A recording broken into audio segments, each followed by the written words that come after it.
Hello everyone, स्वागत है आप सभी का हमारे सेमीकंडक्टर के इस वीडियो में। इस वीडियो में हम लोग बात करेंगे जो हम लोग पिछले दिन पढ़े थे, वैलेंस बैंड और कंडक्शन बैंड। बताए थे आपको एनर्जी बैंड का थ्योरी, आपको बताए थे कि सॉलिड्स में किस तरीके से एनर्जी बैंड बनता है। तो आज हम उसके आगे बढ़ेंगे और आज हम लोगों का जो टॉपिक है वो हम लोग का टॉपिक आज है फॉरबिडन एनर्जी गैप और नेचर ऑफ मटेरियल। और जो चार्ज कैरियर होता है सेमीकंडक्टर में, इलेक्ट्रॉन के अलावा आपको बताए थे कि होल्स भी चार्ज कैरियर होता है। तो किस तरीके से होल्स चार्ज कैरियर है, इस पर हम लोग आज के लेक्चर में बात करेंगे। तो देखिए क्या है कि सबसे पहले आपको समझना होगा फॉरबिडन एनर्जी गैप क्या होता है। क्या समझना होगा कि फॉरबिडन एनर्जी गैप क्या होता है। जैसे हम आपको बताए थे, देखिए आज का जो हमारा टॉपिक है उस टॉपिक का नाम हम पहले आप लोग के लिए लिख देते हैं। क्या है आपका? फॉरबिडन, है ना। फॉरबिडन, ध्यान दीजिएगा क्या बोल रहे हैं, फॉरबिडन एनर्जी गैप। ठीक है, फॉरबिडन एनर्जी गैप। ठीक है, फॉरबिडन एनर्जी गैप। तो फॉरबिडन एनर्जी गैप जो है वो क्या होता है, ये हम लोगों को देखना है आज। तो देखिए हम आपको बताए थे पिछले दिन एनर्जी लेवल के बारे में कि इधर हम लोग एनर्जी लेवल लिखे थे ना, ये एनर्जी लेवल को बताएगा। ठीक है, तो सब जो नीचे था, सीरीज था नीचे के लाइन का, जो वो क्या कहलाता था आपका, इसको हम लोग कैसा बैंड कहते थे, नीचे वाले को हम लोग कहते थे वीवी, मतलब क्या, वैलेंस बैंड। ठीक है, उसके बाद इससे थोड़ा सा ऊपर जाके क्या होता है, देखिए एक्चुअली में क्या होता है कि वैलेंस बैंड और कंडक्शन बैंड के बीच में थोड़ा ये दूरी रहता है ना। ये हो गया कंडक्शन बैंड। बताए थे ना कि अपर एनर्जी लेवल का जो बैंड होता है वो क्या होता है आपका, कंडक्शन बैंड होता है। तो अपर एनर्जी लेवल का जो बैंड है वो कौन सा बैंड है आपका, कंडक्शन बैंड है। ठीक है, तो ये जो आप देख रहे हैं यहां से कंडक्शन बैंड, वैलेंस बैंड, और वैलेंस बैंड के ऊपर कौन सा बैंड है आपका, कंडक्शन बैंड। ठीक है, तो देखिए ये ध्यान दीजिएगा, ये जो है ना, ये सब लाइन, ये हम दो ही लाइन बनाए, ऐसा दो लाइन नहीं होगा। आपको पता है ना, इस तरीके से ढेर सारा लाइंस होता है जो एनर्जी को रिप्रेजेंट करता है। आपको पता होना चाहिए ये सब बात। बस हम ये बॉक्स बना दिए ताकि आप दो लाइन से डिस्टिंग्विश कर पाइए ये पूरा, और इसी के अंदर ढेर सारा सीरीज ऑफ एकदम क्या बोले, पतला पतला लाइंस होगा जिस पर इलेक्ट्रॉन्स होगा। ये तो हम आपको पिछले दिन बताए ही थे, इस तरीके से आप देखेंगे। ठीक है, तो क्या होगा कि ये देखिए, ये जो सबसे नीचे बना है ना येलो कलर से, ये वैलेंस बैंड का मिनिमम एनर्जी है। ठीक है, और ये क्या है आपका, वैलेंस बैंड का मैक्सिमम एनर्जी। ये जो देख रहे हैं, ये आप देख रहे हैं यहाँ पे, ये आपका क्या है, कंडक्शन बैंड का मिनिमम एनर्जी, और ये ऊपर में क्या है आपका, कंडक्शन बैंड का मैक्सिमम एनर्जी, है ना। तो आप देख रहे हो कि वैलेंस बैंड और कंडक्शन बैंड के बीच में ये वाला जो मामला है, ये जो गैप आप देख रहे हैं ना, ये जो आप गैप देख रहे हैं, एनर्जी का गैप है। ये इधर क्या होता है, इधर आपको पता है ना, एनर्जी होता है ना। तो ये जो गैप आप देख रहे हैं, ये एनर्जी का गैप देख रहे हैं। तो वैलेंस बैंड और कंडक्शन बैंड के बीच में ये जो एनर्जी का गैप आप देख रहे हैं यहाँ पे, इसी को हम लोग क्या कहते हैं, डेल्टा ईजी। डेल्टा ईजी ही क्या है आपका, फॉरबिडन एनर्जी गैप। इसको हम लोग कैसे लिखते हैं, डेल्टा ईजी। यही डेल्टा ईजी यहाँ पे क्या है आपका, फॉरबिडन एनर्जी गैप। तो आपसे कोई पूछेगा कि फॉरबिडन एनर्जी गैप क्या है, तो कहेंगे हम लोग, क्या कहेंगे फॉरबिडन एनर्जी गैप के बारे में, कहेंगे द एनर्जी गैप, है ना। क्या कहेंगे, द एनर्जी गैप बिटवीन, किस चीज का, यहीं से डिफिनीशन लिख देंगे, बिटवीन क्या, minimum energy level of, between minimum energy level of, minimum energy level किसका, minimum energy level of conduction band, है ना। कंडक्शन, सीबी मतलब कंडक्शन बैंड, यानी कंडक्शन बैंड का minimum energy level and maximum energy level of, maximum energy level of, maximum energy level of valence band, of valence band, है ना, is called, उसको हम क्या कहते हैं, उसी को हम लोग कहते हैं फॉरबिडन एनर्जी गैप। फॉरबिडन भी इसका जो नाम है ना, फॉरबिडन एनर्जी। फॉरबिड का मतलब होता है मनाही, हिंदी में बात करिएगा फॉरबिडन, तो फॉरबिडन का मतलब हिंदी में होता है मनाही। समझ गए बात को, तो इसको आप क्या कहिएगा, ये है फॉरबिडन एनर्जी गैप। ठीक है ना, फॉरबिडन एनर्जी गैप है ये, यही कहलाता है फॉरबिडन एनर्जी गैप। ठीक है, इसको हम लोग लिखते हैं कैसे, डेल्टा ईजी। क्या कहेंगे, डेल्टा ईजी।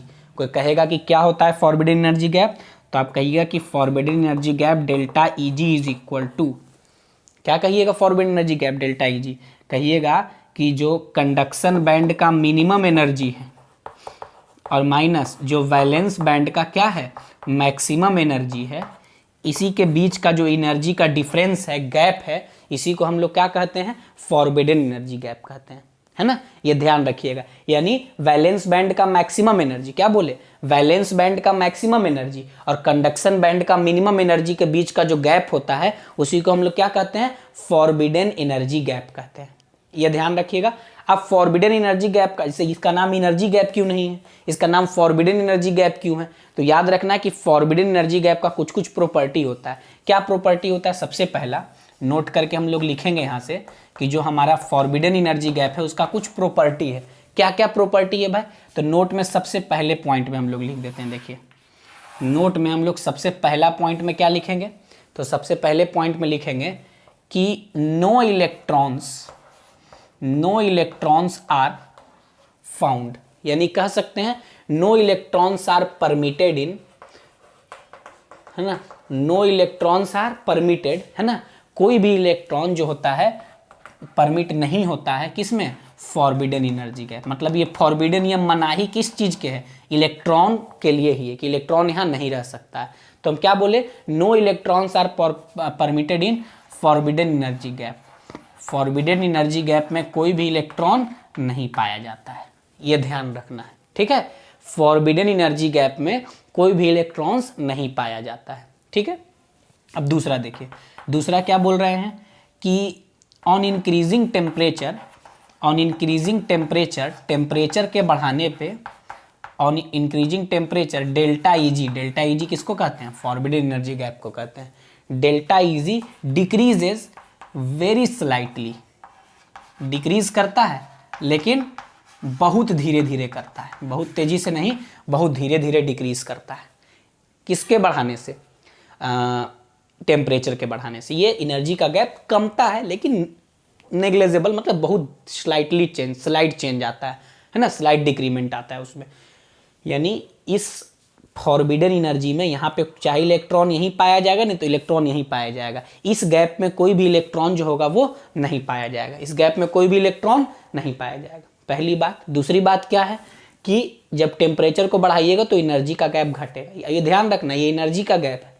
इसलिए जब भी देगा फॉरबिडन एनर्जी गैप तो वो इलेक्ट्रॉन वोल्ट में देगा, क्योंकि आपको बताएं कि इलेक्ट्रॉन वोल्ट एनर्जी का यूनिट है ना।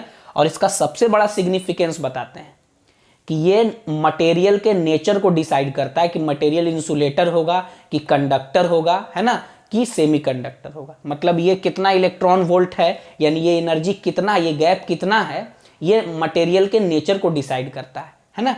यानी किस तरह का है आपका मटेरियल, मतलब सॉलिड नहीं, सॉरी, कंडक्टर है, इंसुलेटर है, ये सेमीकंडक्टर है, ये एनर्जी का गैप ही बताएगा, है ना।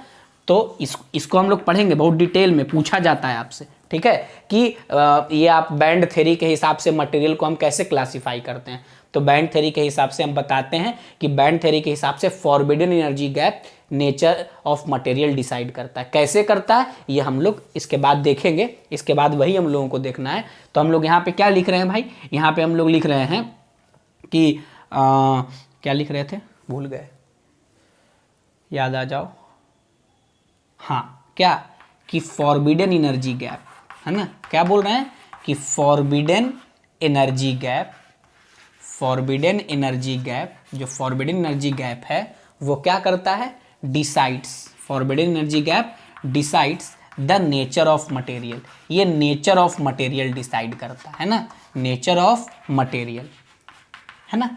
ये बहुत, इसका मतलब स्टार लगा रहे हैं, स्टार लगाने का मतलब ये बहुत ही मतलब क्या बोले, इंपॉर्टेंट प्रॉपर्टी है। This is the significance of forbidden energy gap, ये बैंड थ्योरी है ना, किस तरीके से मटेरियल को क्लासिफाई करते हैं। Decide the nature of material whether, क्या, वेदर इट इज, क्या, इट इज सॉलिड, ये क्या है आपका सॉलिड है ना, सॉलिड, यार क्या बोल रहे हैं हम, तो सॉलिड नहीं, ये कंडक्टर है, weather it is conductor, insulator और क्या सेमीकंडक्टर। कंडक्टर है, इंसुलेटर है या फिर सेमीकंडक्टर है, ये आपका डिसाइड होता है,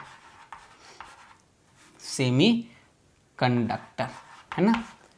तो दिया गया मटेरियल कंडक्टर है, इंसुलेटर, ये सेमी कंडक्टर है, ये हम लोग फॉरबिडन एनर्जी गैप के मदद से क्या कर सकते हैं, पता लगा सकते हैं। ठीक है, तो ये आपको बता दिया, आप समझ गए होंगे कि फॉरबिडन एनर्जी गैप एक्चुअली में क्या है।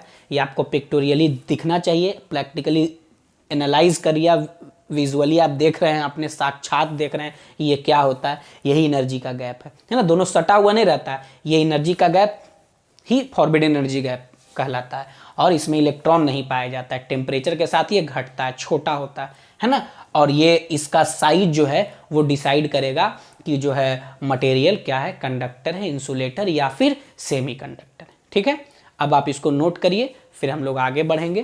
पहले आप इसका स्क्रीनशॉट ले लीजिए, नोट कर लीजिए, फिर हम लोग आगे बढ़ते हैं।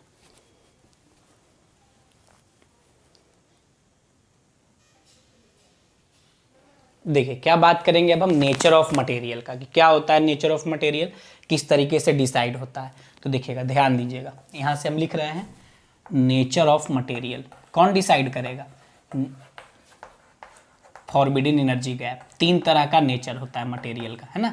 नेचर ऑफ मटेरियल्स किसके आधार पे, फॉरबिडन एनर्जी गैप के आधार पे। ठीक है, तो देखिए भाई, तो फॉरबिडन एनर्जी गैप के आधार पे मटेरियल का नेचर क्या होगा आपका, तो एक हो गया, है ना, ये दो हो गया, ठीक है, और ये क्या हो गया आपका, तीसरा हो गया। ध्यान देना है, सबसे पहला क्लासिफिकेशन किस चीज़ का है भाई, तो सबसे पहले है आपका कंडक्टर। सबसे पहले क्या है आपका, कंडक्टर्स, है ना, कंडक्टर्स। फिर क्या होगा आपका, कंडक्टर के बाद इंसुलेटर्स। ठीक है, बैंड थ्योरी के हिसाब से क्लासिफिकेशन कर रहे हैं, बहुत इंपॉर्टेंट है ये, है ना। उसके बाद फिर क्या है आपका, सेमी कंडक्टर्स। उसके बाद क्या है, सेमी कंडक्टर्स, सेमी कंडक्टर्स। ठीक है, तो देखिए सेमी कंडक्टर्स हो गया। जो आपका क्या होगा, जो आपका कंडक्टर होगा, तो कंडक्टर में ध्यान रखना है कि ऊपर होता है क्या, ऊपर जो होगा आपका, ऊपर होता है आपका कंडक्शन बैंड, है ना, और नीचे क्या होता है भाई, नीचे होता है वैलेंस बैंड। तो कंडक्शन बैंड और वैलेंस बैंड के बीच का दूरी बहुत कम रहेगा, ना के बराबर रहेगा। ध्यान देना है, कंडक्शन बैंड और वैलेंस बैंड के बीच का दूरी एकदम ना के बराबर रहेगा, ऑलमोस्ट नेग्लेजिबल रहेगा, ये मतलब बहुत छोटा। या फिर ऐसा भी होगा बहुत सारे कंडक्टर्स में कि जो आपका कंडक्शन बैंड है और जो क्या है वैलेंस बैंड है, ये ओवरलैप करता है ना। तो क्या लिखेंगे हम लोग कंडक्टर में, लिखेंगे कि देयर विल बी आइदर, है ना, देयर विल बी आइदर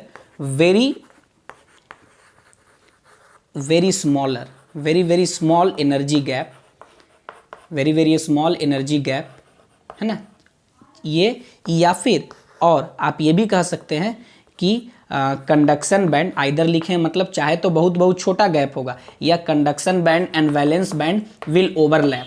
क्या करेगा वो आपका, ओवरलैप भी करेगा, किसमें, जब कंडक्टर बनेगा। तो कंडक्शन बैंड और वैलेंस बैंड का दूरी बहुत छोटा रहेगा, 0.5 इलेक्ट्रॉन वोल्ट के आसपास इस टाइप का रहेगा, या फिर ओवरलैप भी कर सकता है बहुत सारे कंडक्टर्स में। तो ये कंडक्टर इसी आधार पे क्लासिफाई किया गया कि फॉरबिडन एनर्जी गैप बहुत छोटा, है ना, या फिर नहीं भी रहेगा, मतलब वैलेंस बैंड और कंडक्शन बैंड ओवरलैप्ड रहेगा, तो ये कंडक्टर है। इंसुलेटर में क्या होगा, ये मान लीजिए क्या है आपका, ये आपका ऊपर होता है क्या, कंडक्शन बैंड, और नीचे क्या होता है आपका वैलेंस बैंड, है ना। ये जो एनर्जी गैप आप देखते हैं ना, यही एनर्जी गैप है ना, ये डेल्टा Eg जो होगा ये 3 इलेक्ट्रॉन वोल्ट से बड़ा होगा। 3 इलेक्ट्रॉन वोल्ट से क्या होगा, बड़ा। कहेंगे कि there will be a large energy gap, there will be a large, क्या कहेंगे यहाँ से, there will be a large forbidden energy gap. क्या होगा, लार्ज फॉरबिडन एनर्जी गैप होगा। There will be a large forbidden energy gap, there will be a large forbidden energy gap, large forbidden energy gap होगा, है ना। क्या लिखते हैं हम लोग, ग्रेटर देन, बताए थे ना कि एनर्जी का गैप है ना, तो एनर्जी का गैप है तो हम लोग इलेक्ट्रॉन वोल्ट में लिखेंगे, तो ग्रेटर देन 3 इलेक्ट्रॉन वोल्ट, लगभग 3 इलेक्ट्रॉन वोल्ट से क्या होगा, वो बड़ा होगा। ग्रेटर देन हम लोग क्या लिख देते हैं, 3 इलेक्ट्रॉन वोल्ट। ठीक है, ये हो गया किसका क्लासिफिकेशन, इंसुलेटर। और जब हम बात करेंगे किसका बात करेंगे भाई, सेमीकंडक्टर का, तो सेमीकंडक्टर में गैप तो होगा, और ये आपको पता है, ये डिफिनीशन में ही बता चुके, इसका प्रॉपर्टी इंटरमीडिएट होता है किसके किसके बीच का, मतलब मतलब क्या बोले, इंसुलेटर और कंडक्टर का इंटरमीडिएट प्रॉपर्टी ये होल्ड करता है, तो एनर्जी गैप तो होगा, लेकिन ये एनर्जी गैप जो होगा ना, ये आपका क्या होगा, स्मॉलर देन या equal to 3 electron volt, 3 electron volt से छोटा या उसके बराबर। बुक में देखिएगा, बहुत सारे बुक में लिखा जाता है 1.5 टू 3 इलेक्ट्रॉन वोल्ट होता है ना। लिखिएगा क्या यहाँ पे लिखेंगे, इंटरमीडिएट एनर्जी गैप, है ना, इंटरमीडिएट एनर्जी गैप। इंटरमीडिएट किसके सेंस में लिखे हैं हम लोग, कंडक्टर और इंसुलेटर के सेंस में लिखे हैं, intermediate energy gap, intermediate energy gap, है ना, दैट इज बिटवीन किसके किसके बीच में लिख देते हैं हम, 1.5 electron volt to 3 electron volt. 3 से बड़ा होगा मटेरियल कहाँ चला जाएगा आपका, इंसुलेटर के बिरादरी में चला जाएगा, ठीक है। तो बैंड थ्योरी के हिसाब से हम मटेरियल को किस तरीके से क्लासिफाई करते हैं, कंडक्टर, इंसुलेटर और सेमीकंडक्टर के रूप में, ये आपको बता दिया गया है, ठीक है। ये आपके लिए बहुत इंपॉर्टेंट है, किस तरीके का कंडक्टर में 2 केस है, छोटा गैप या फिर ओवरलैप। इसमें आपको बताया 3 इलेक्ट्रॉन वोल्ट से बड़ा एनर्जी का गैप होगा, और इसमें 1.5 टू 3 इलेक्ट्रॉन वोल्ट का गैप होगा, ठीक है। कोई दिक्कत नहीं होना चाहिए, जो दिक्कत है आप हमसे पूछ सकते हैं कमेंट करके, या जो भी माध्यम है आपका हम तक पहुंचने का, उससे आप पूछ सकते हैं, ठीक है। अब आप इसको नोट करिए, फिर हम आगे बढ़ेंगे और फिर ये बताएंगे कि वैलेंस बैंड और कंडक्शन बैंड में इलेक्ट्रॉन का ट्रांसफ़र किस तरीके से होता है, क्योंकि अगर यहाँ पे तो कोई दिक्कत नहीं है, यहाँ पे बहुत छोटा गैप है, तो इलेक्ट्रॉन वैलेंस बैंड से कंडक्शन बैंड में जा सकता है ना, क्यों जाएगा ये भी हम आपको बताएंगे, और उसके बाद ये इसमें क्या होगा, ये सब चीज़ हम लोग समय के साथ देखेंगे। अभी इसके जस्ट बाद इसका पहले स्क्रीनशॉट लीजिए, देन फिर हम लोग आगे बढ़ते हैं।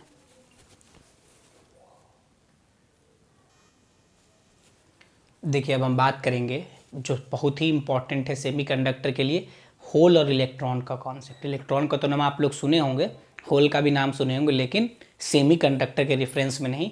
आज हम लोग डिस्कस करेंगे होल्स का क्या इंपॉर्टेंस है, इलेक्ट्रॉन का क्या इंपॉर्टेंस है, दोनों में क्या संबंध है, किस में, सेमीकंडक्टर्स में, उस पर हम लोग चर्चा करेंगे अभी। तो देखिए क्या है कि जैसे देखिए ये जो हम बनाए हैं ना, ये हम दिखाए हैं, ये नीचे ये वैलेंस बैंड है भाई, और वैलेंस बैंड के ऊपर क्या है, कंडक्शन बैंड, और ये एनर्जी का गैप है, फॉरवर्ड एनर्जी गैप। उसी तरीके से यहाँ भी ये बैलेंस बैंड है पूरा, और ये क्या है आपका कंडक्शन बैंड, वही लाइन जो बताया था ना, बना ग्राफ में स्कैटर्ड लाइन पतला पतला, वही को थोड़ा एलेबोरेट करके बनाए हैं ताकि आपको दिखे valence band, conduction band, valence band और क्या कंडक्शन बैंड। तो देखिए 2 बात है, at 0 kelvin, at 0 kelvin, 0 kelvin okay नहीं लिखे हैं, 0 केल्विन लिखे हैं, ठीक है।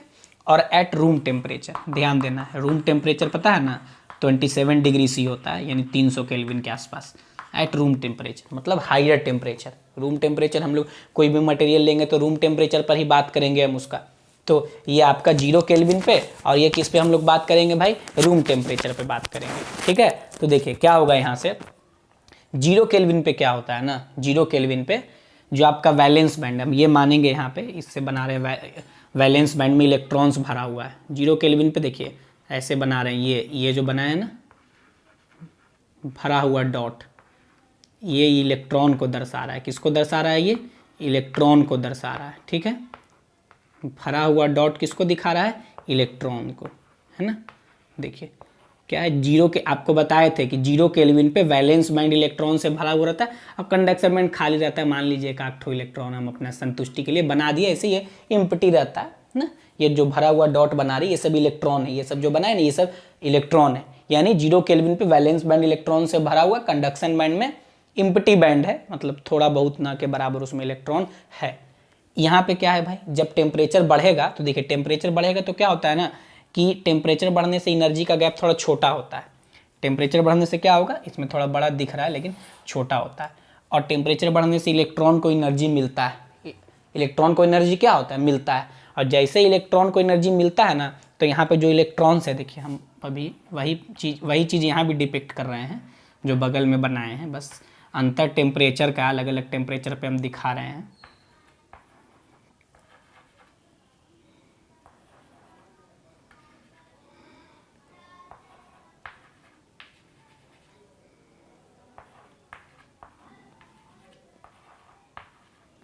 देखिए ये हो गया, है ना। अब क्या है कि जब टेम्परेचर बढ़ाएंगे ना तो इलेक्ट्रॉन जंप करके, जैसे मान लीजिए हम टेम्परेचर बढ़ाए तो इलेक्ट्रॉन जंप करके ये वाला इलेक्ट्रॉन, एग्जांपल के तौर पे ये वाला इलेक्ट्रॉन जंप करके, ये इलेक्ट्रॉन यहाँ से मान लीजिए जंप करके यहाँ चला गया, उसको एनर्जी मिला। रूम टेम्परेचर मतलब टेम्परेचर बढ़ाए तो इलेक्ट्रॉन, अब देखे कि हम इलेक्ट्रॉन जंप करके यहाँ चला गया भाई, इलेक्ट्रॉन यहाँ से कहाँ चला गया, यहाँ चला गया, एनर्जी मिला इलेक्ट्रॉन को, थोड़ा बैंड गैप भी छोटा हुआ, और ये आपका यहाँ पे इलेक्ट्रॉन, अब ये इलेक्ट्रॉन कहाँ पर, इसमें 2 इलेक्ट्रॉन था जो हम दर्शा देते हैं, है ना, और ये इलेक्ट्रॉन यहाँ पहुँच गया, और ये जो इलेक्ट्रॉन यहाँ आपका पहुँच गया, तो जहाँ से इलेक्ट्रॉन निकल के गया है यहाँ पे ये जगह देखिए, जहाँ से इलेक्ट्रॉन निकल के गया है ना, यहाँ पे क्या घटना घटेगा भाई, तो यहाँ पे हम दूसरे कलर के चौक से बना देते हैं, मेरे पास चौक का स्कोप है, हरा कलर के चौक से हम दिखाते हैं आपको। देखिए ये जहाँ से इलेक्ट्रॉन निकल के गया, यहाँ जगह खाली हो गया भाई, यहाँ पे क्या हो गया, खाली दिख रहा होगा आपको, खाली जगह हो गया। तो ये जो है ये होल है, ये क्या बन गया, होल है। मतलब यहाँ पे नहीं लिखते हैं, इधर लिखते हैं कि ये जो है ना, ये ऐसे जो बनाए हैं वो होल है, ठीक है, और जो ऐसे बनाए हैं, किससे बनाए हैं, इससे जो बनाए हैं ना, ये क्या है आपका, इलेक्ट्रॉन्स हैं, ध्यान दीजिएगा, ठीक है। तो क्या होगा भाई, जंप कर गया, हो सकता है कि ये भी इलेक्ट्रॉन यहाँ से एनर्जी प्राप्त किया और जंप करके यहाँ पहुँच गया, ठीक है, और जहाँ से इलेक्ट्रॉन खाली हुआ वहाँ पे क्या बन गया भाई मेरे, होल बन गया। क्या बन गया, वहाँ पे होल बन गया, बड़ा बड़ा बना रहे हैं ताकि आपको दिखाई दे, ये होल बन गया। से जंप करने का बस हम दिखा दे रहे हैं सिम्बॉलिकली, है ना, कि जंप करके चला गया, ये टेम्परेचर बढ़ाने से थर्मल एनर्जी मिला, वो जंप करके यहाँ से यहाँ चला गया। और क्या होता है, ये तो हो गया। तो क्या हम लिखेंगे पहले, अभी जो हम लिखे उसको क्या डिटेक्ट कर सकते हैं, हम लोग कहेंगे कि एट रूम टेम्परेचर, क्या कहेंगे भाई, एट रूम टेम्परेचर पे क्या घटना घटता है, रूम टेम्परेचर पे इलेक्ट्रॉन बेवफा हो जाता है। रूम टेम्परेचर पे इलेक्ट्रॉन क्या होता है, बेवफा। 0 केल्विन पे इलेक्ट्रॉन वफादार है ना, और रूम टेम्परेचर पे इलेक्ट्रॉन बेवफाई कर जाता है, मतलब इस गली को छोड़ के दूसरे गली में चला जाता है, क्योंकि गैप रहने के बावजूद, क्योंकि एनर्जी मिल गया उसको, ये दुनिया का रीत है, समझे बात को। तो बेवफा इलेक्ट्रॉन क्या कर गया, वैलेंस बैंड को छोड़ के कहाँ चला गया भाई, कंडक्शन बैंड में चला गया। तो लिखेंगे एट रूम टेम्परेचर क्या होगा, सम इलेक्ट्रॉन्स, कैसा इलेक्ट्रॉन बेवफा इलेक्ट्रॉन्स, कैसा भाई, बेवफा इलेक्ट्रॉन्स, कैसा इलेक्ट्रॉन्स, बेवफा इलेक्ट्रॉन्स। कहेंगे कि सम बेवफा इलेक्ट्रॉन्स क्या करेगा, सम बेवफा इलेक्ट्रॉन क्या करेगा, रूम टेम्परेचर पे एनर्जी गेन करेगा, गेन्स एनर्जी, गेन्स नहीं गेन, है ना। अच्छा सिला दिया तूने मेरे प्यार का, एनर्जी मिला, तुम छोड़ के चले गए कंडक्शन बैंड में, ठीक है। तो ये क्या हो गया आपका, ये एनर्जी गेन किया, यानी रूम टेम्परेचर पे कुछ बेवफा इलेक्ट्रॉन जो है वो क्या किया, एनर्जी गेन किया। और एनर्जी गेन करके क्या किया पता है, एनर्जी गेन करके वो क्या किया, है ना, एनर्जी गेन करके वो क्या किया, यहाँ लिखते हैं हम, एनर्जी गेन करके जंप्स टू, कहाँ जंप मार दिया वो, एनर्जी गेन करके क्या किया, जंप कर गया, कहाँ जंप कर गया, जंप्स टू कंडक्शन बैंड। ये दुनिया का रीत है, ये जंप करके नहीं जाएगा तो फिर सेमीकंडक्टर का कंडक्टिविटी कहाँ से आएगा। आपको बोले थे ना कि वैलेंस बैंड में इलेक्ट्रॉन रख के कंडक्टिविटी के लिए जिम्मेवार नहीं होता, कंडक्टिविटी के लिए कौन जिम्मेवार होता है, कंडक्शन बैंड का इलेक्ट्रॉन। तो जब तक जंप करके नहीं जाएगा तो सेमीकंडक्टर का कंडक्टिविटी नहीं देखेगा, यही खूबसूरती है, ठीक है ना, बेवफाई ही खूबसूरती है। कहिएगा क्या क्या सिखा रहे हैं, ठीक है, फिजिक्स ये सिखा रहा है, हम तो कुछ सिखा नहीं रहे हैं भाई। तो जम्प्स टू कंडक्शन बैंड, यानी रूम टेम्परेचर पे कुछ बेवफा इलेक्ट्रॉन एनर्जी गेन करके कहाँ चला गया भाई मेरे, कंडक्शन बैंड में चला गया, है ना। और कंडक्शन बैंड में चला गया ना, तो इसके जाने से जैसे ही ये जाएगा, दिस रिजल्ट्स इन, क्या रिजल्ट होगा, ये क्या रिजल्ट होगा बताइए, जब ये कंडक्शन बैंड में जंप करके चला जाएगा, तो कंडक्शन बैंड में चला जाएगा तो क्या होगा, होल बनेगा। होल बहुत वफादार है बेचारा, होल कहीं नहीं जाएगा, होल जंप करके जा ही नहीं सकता, तो कहेंगे वफादार होल्स आर क्रिएटेड, वफादार होल्स आर क्रिएटेड क्या, इन वैलेंस बैंड। तो वैलेंस बैंड में कैसा होल, आप कहिएगा वफादार क्यों कह रहे हैं, तो वफादार इसलिए कह रहे हैं क्योंकि ये इसी बैंड का होके रहेगा, है ना, इसी का बन के रहेगा, दूसरे जगह नहीं जाएगा। और तो और ये इतना मासूम है ना कि ये होल बन गया ना, अब देखें कि होल बन गया, अब इलेक्ट्रॉन को तो चैन नहीं, इलेक्ट्रॉन तो बेवफा है, उसको तो एक जगह मन लगता नहीं है, ठीक है ना। तो वफादार होल पे पड़ोसी इलेक्ट्रॉन भी अटैक कर सकता है, ये जो पड़ोसी इलेक्ट्रॉन है ये इस पे अटैक कर सकता है, ये पड़ोसी इलेक्ट्रॉन इस पे अटैक, और जब पड़ोसी इलेक्ट्रॉन इस पे अटैक करेगा तो यहाँ पे क्या बन जाएगा, होल, है ना। यानी अब इलेक्ट्रॉन यहाँ आ गया भाई, अब इलेक्ट्रॉन क्या हो गया, यहाँ आ गया, यहाँ पे क्या बन गया, होल बन गया, है ना। इलेक्ट्रॉन बना देते हैं हम यहाँ पे कि इलेक्ट्रॉन जंप करके इधर आ रहा है और यहाँ पे क्या बन गया, होल बन गया। अब हो सकता है कि इस होल पे अब ये इलेक्ट्रॉन यहाँ जंप किया तो फिर यहाँ होल बन जाएगा, मान लीजिए। तो यहाँ पे हम दिखा रहे हैं कि ये इलेक्ट्रॉन जंप करके उधर जा रहा है और यहाँ पे क्या बन गया, होल बन गया फिर से। अभी हो सकता है इस होल पर ये इलेक्ट्रॉन अटैक कर दे, तो इस तरीके से होल मूव नहीं कर रहा है। लेकिन अब सोचिए, पहले होल यहाँ दिख रहा था, अब होल कहाँ दिख रहा है, यहाँ पे। आपको लगेगा कि होल चल के गया, नहीं, होल चल के नहीं गया है, होल तो इलेक्ट्रॉन के कमी का को दर्शा रहा है कि वहाँ पे इलेक्ट्रॉन नहीं है, ठीक है। तो अब देखिए यहाँ का इलेक्ट्रॉन, मतलब ये इलेक्ट्रॉन इस होल पे अटैक किया, यहाँ पे होल बन गया, मतलब आप देखिएगा कि होल यहाँ से यहाँ मूव कर गया, नहीं, यहाँ से यहाँ मूव नहीं किया है, मूव तो इलेक्ट्रॉन किया है, इसलिए होल लगता है कि चल रहा है ना। होल चलता नहीं है, चलता इलेक्ट्रॉन है। होल का मोशन एपेरेंट मोशन हो जाता है, मतलब अब सोचिए कि यहाँ पे होल बना, अब यहाँ का इलेक्ट्रॉन यहाँ अटैक किया तो इलेक्ट्रॉन यहाँ से यहाँ चल के गया, लेकिन हमको ये भी दिखाई देगा कि होल यहाँ से यहाँ आया, क्योंकि ये बात स्वाभाविक है कि इलेक्ट्रॉन यहाँ से निकल के जाएगा तो होल यहाँ पे आएगा। उसी तरीके से मान लीजिए यहाँ पे होल बना, अब ये इलेक्ट्रॉन इस पर अटैक करेगा, ये इलेक्ट्रॉन इस पर अटैक करेगा तो अब होल यहाँ बन जाएगा, फिर ये इलेक्ट्रॉन इस पर अटैक करेगा तब होल यहाँ बन जाएगा। तो आपको देखने में लगे कि होल यहाँ से चल के यहाँ पहुँच गया, नहीं, एक्चुअली में चल इलेक्ट्रॉन रहा है, क्योंकि इलेक्ट्रॉन का फितरत है होल पे अटैक करने का। इलेक्ट्रॉन का क्या है, फितरत है होल पे अटैक करने का। तो ये जो वफादार होल बना है ना, अभी भी इसको चैन नहीं है, ये होल अटैक किया जाएगा, ये होल अटैक किया जाएगा, किसके द्वारा, अटैक्ड बाई पड़ोसी इलेक्ट्रॉन्स, अटैक्ड बाई पड़ोसी इलेक्ट्रॉन्स, है ना, अटैक्ड बाई पड़ोसी इलेक्ट्रॉन्स। पड़ोसी इलेक्ट्रॉन के द्वारा उस पर क्या होगा, अटैक होगा, और पड़ोसी इलेक्ट्रॉन के द्वारा जब अटैक होगा तो फिर क्या घटना घटेगा भाई, कि holes are then created at, holes are then created at, holes are then created at place of पड़ोसी इलेक्ट्रॉन, है ना, नेबरिंग इलेक्ट्रॉन के जगह पे, है ना। ऐसे हम लिख रहे हैं ताकि आप चीज़ों को समझ सकिए और मज़ा भी आए पढ़ने में आप लोगों को, है ना। पड़ोसी इलेक्ट्रॉन के जगह पे क्या होता है, होल मूव करता है, और मतलब पड़ोसी इलेक्ट्रॉन के जगह पे फिर से होल बन जाता है। और इस तरीके से हम लोग को क्या लगता है कि होल क्या होता है, मूव करता है। होल क्या करता है आपका, मूव करता है, ऐसा हम लोगों को लगता है ना। तो इसीलिए हम लोग कहते हैं क्या, कि in this way hole moves apparently, ठीक है। तो ये पूरा आप नीचे इसके बाद आप लिखिएगा, क्या लिखिएगा इसके बाद, कि मतलब इसीलिए आप नोट करके लिख लीजिएगा। इसके बाद यहाँ नीचे लिखिएगा, क्या लिखिएगा, कि in this way holes move apparently, apparently लिख रहे हैं, एक्चुअली नहीं लिख रहे हैं ना, होल्स मूव एपरेंटली।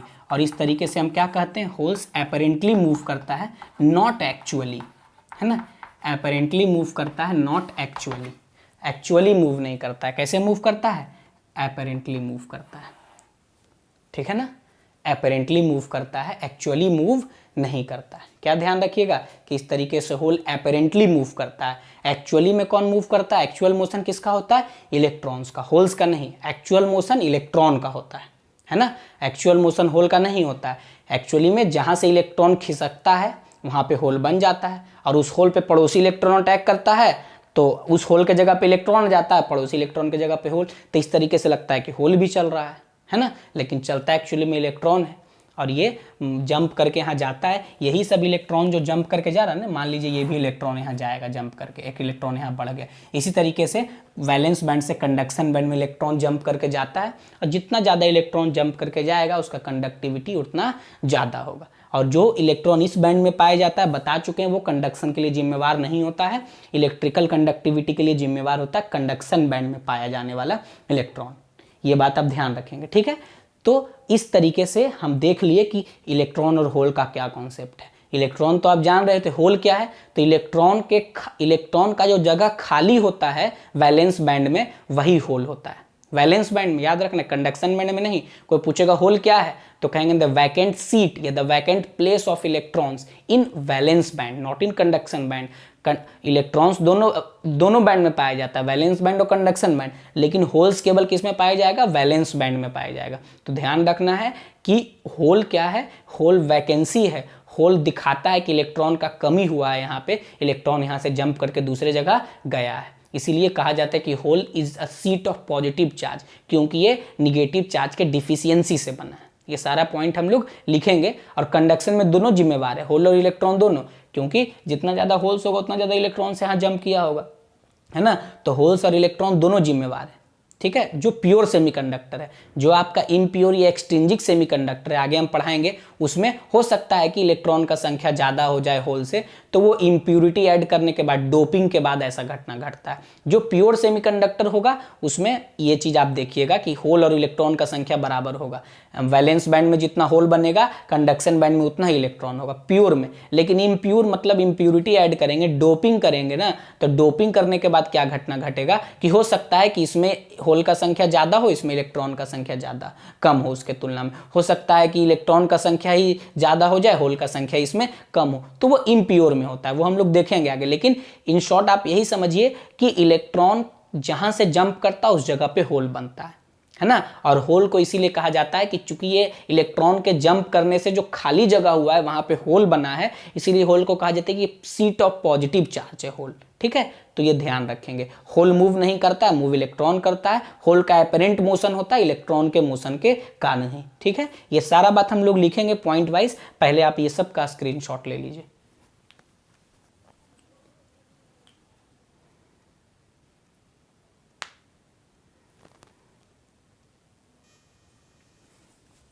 देखिए अब हम क्या कहेंगे, जो इंपॉर्टेंट पॉइंट पढ़े।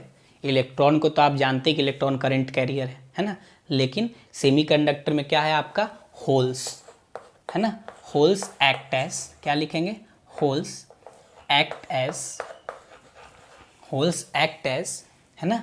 किसकी तरह एक्ट करता है, एडिशनल चार्ज करंट कैरियर या एडिशनल चार्ज कैरियर, है ना। एडिशनल क्यों बोल रहे हैं, क्योंकि इलेक्ट्रॉन तो है ही, इलेक्ट्रॉन के साथ साथ होल भी एडिशनल चार्ज कैरियर के रूप में क्या करता है, काम करता है ना। यानी सेमीकंडक्टर में इसीलिए हम लोग क्या कह सकते हैं, दैट्स वाई, इसीलिए हम लोग क्या कहते हैं, दैट्स वाई इन सेमीकंडक्टर, इसीलिए हम लोग कहते हैं कि इसीलिए सेमीकंडक्टर में क्या, इलेक्ट्रॉन्स एंड होल्स, ऐसे इलेक्ट्रॉन लिखते हैं, इलेक्ट्रॉन्स एंड होल्स, इलेक्ट्रॉन और hole both are charge carrier, दोनों क्या है आपका, चार्ज कैरियर है। इलेक्ट्रॉन और होल दोनों क्या है आपका, चार्ज कैरियर है सेमीकंडक्टर में, है ना। चार्ज कैरियर सेमीकंडक्टर में, कंडक्टर में केवल इलेक्ट्रॉन है, वहाँ पे इसका कॉन्सेप्ट ही नहीं है, वहाँ पे तो ओवरलैप किया हुआ है, जंप करने का जरूरत ही नहीं है, ठीक है ना। जो है वही कंडक्टिविटी के लिए जिम्मेवार है। और क्या बोले, होल किसके कमी से बना, इलेक्ट्रॉन के कमी से। इसीलिए हम लोग कहते हैं कि होल्स आर कंसीडर्ड एज, है ना, holes are considered as sheet of positive charge, hole को क्या हम मानते हैं, पॉजिटिव चार्ज का शीट मानते हैं। किसका शीट मानते हैं भाई मेरे, पॉजिटिव चार्ज का शीट मानते हैं, ठीक है ना। तीसरा पॉइंट हम लोग क्या लिखेंगे कि होल और इलेक्ट्रॉन में किसका मोबिलिटी ज़्यादा होता है, तो इलेक्ट्रॉन ज़्यादा मोबाइल होता है, होल तो वर्चुअली, मतलब क्या कहें, होल तो आपका अपेरेंटली मूव करता है ना। तो हम लोग क्या लिखेंगे कि मोबिलिटी ऑफ होल्स, है ना, जो होल का मोबिलिटी होता है are less than electrons, less than that of electrons, है ना। इलेक्ट्रॉन से कम होता है किसका मोबिलिटी, होल का। और उसके बाद लेकिन इलेक्ट्रॉन बहुत हल्का होता है, ये आप जानते होंगे, इसलिए जो इफेक्टिव मास होता है ना होल का, इफेक्टिव मास ऑफ होल, सब ध्यान रखिएगा, ये सब तुलना भी है और प्रॉपर्टी भी है। Effective mass of holes are more than electrons, है ना। मोर देन इलेक्ट्रॉन्स, यानी इफेक्टिव मास ज़्यादा होगा होल का, लेकिन मोबिलिटी क्या होगा आपका, कम होगा, याद रखना है। और वैसा इलेक्ट्रॉन जो कि जंप करके जाता है, याद रखना है, प्योर सेमीकंडक्टर में वैसा इलेक्ट्रॉन जो कि जंप करके जाता है किसमें, कंडक्शन बैंड से वैलेंस बैंड से कंडक्शन बैंड में, उसको हम लोग इंट्रिंसिक कैरियर कहते हैं। क्या कहते हैं उसको हम लोग, इंट्रिंसिक कैरियर कहते हैं। तो क्या लिखेंगे हम लोग अगले पॉइंट में कि इन प्योर सेमीकंडक्टर, बार बार हम एक शब्द यूज कर रहे हैं, सेमीकंडक्टर नहीं, pure semiconductor, those electrons which jump from, कहाँ से कहाँ जंप करता है बताइए, which jump from valence band, कहाँ से, valence band to conduction band, है ना, valence band to conduction band, किस टेम्परेचर पे, एट हाई टेम्परेचर, हाई मतलब रूम टेम्परेचर, नॉर्मल टेम्परेचर पे नहीं, 0 केल्विन पे तो आपको स्थिति बता ही दी है कि 0 केल्विन पे वैलेंस बैंड भरा हुआ रहेगा और कंडक्शन बैंड खाली या पार्शियली फिल्ड रहेगा। तो प्योर सेमीकंडक्टर में शब्द लिखते हैं प्योर, है ना, ये ध्यान रखना है। इम्प्योर मतलब आपको बताएंगे, हम जब अगले वीडियो में बात करेंगे क्लासिफिकेशन ऑफ सेमीकंडक्टर का, तो आप समझिएगा हम प्योर क्यों बोल रहे हैं, है ना। प्योर का दूसरा नाम इंट्रिंसिक है, इम्प्योर का दूसरा नाम डोप्ड है या फिर एक्सट्रिंसिक है। हम क्यों ये शब्द बार बार बोल रहे हैं, तो प्योर सेमीकंडक्टर में वैसा इलेक्ट्रॉन जो कि जंप करके जाता है कहाँ से, वैलेंस बैंड से कंडक्शन बैंड में हाई टेम्परेचर पे, है ना, उसको हम लोग क्या कहते हैं, आर कॉल्ड, उसको हम लोग क्या कहते हैं, intrinsic, are called intrinsic carrier. क्या कहते हैं उसको हम लोग, इंट्रिंसिक कैरियर, है ना, ये ध्यान रखना है आपको। और ये बात तो बता ही दिए थे कि जो वैलेंस बैंड में इलेक्ट्रॉन पाया जाता है वही कंडक्टिविटी के लिए जिम्मेवार होता है, वैलेंस नहीं, सॉरी, कंडक्शन बैंड में, वैलेंस बैंड वाला नहीं, याद रखना है। होल्स आपको बता ही दिए कि क्या होता है। तो ये था आज के लेक्चर का कंटेंट, ठीक है, कि आप सीख गए कि मटेरियल को हम क्लासीफाई कैसे करते हैं, होल और इलेक्ट्रॉन का कॉन्सेप्ट क्या है, क्या इंपॉर्टेंस है उसका, सब कुछ बता दिए। होल और इलेक्ट्रॉन का तुलना भी कर दिया हम यहाँ पे, क्या क्या होल का खासियत है वो भी हम आपको बता दिए। अब हम लोगों को अगले लेक्चर में सेमीकंडक्टर का क्लासिफिकेशन देखेंगे। जैसे हम बोल रहे हैं ना प्योर, तो 2 तरह का सेमीकंडक्टर होता है, प्योर और इंट्रिंसिक, एक टाइप। दूसरा टाइप क्या होगा, इम्प्योर और एक्सट्रिंसिक, या उसी का नाम है डोप्ड। फिर एक्सट्रिंसिक का 2 टाइप होगा, पी टाइप, एन टाइप। ये सब पे डिटेल में चर्चा हम लोग अपने अगले वीडियो में करेंगे। तब तक आप इस वीडियो को देखिए और समझिए। कोई भी दिक्कत है तो पूछिए, हम हाजिर हैं। हमारा तरीका मोस्ट सिंप्लीफाइड वे में फिजिक्स को रिप्रेजेंट करने का। उम्मीद करते हैं कि आप इसको समझते होंगे, ठीक है। विशेष हम लोग बात करेंगे अगले वीडियो में या अगले लाइव क्लास में, ठीक है। अभी आप इसको नोट करें, स्क्रीनशॉट लें। तब तक के लिए थैंक यू सो मच। बने रहें, पढ़ते रहिए, मुस्कुराते रहिए और फिजिक्स के खूबसूरती को समझते रहिए। Thank you. इसका आप स्क्रीनशॉट ले लीजिए।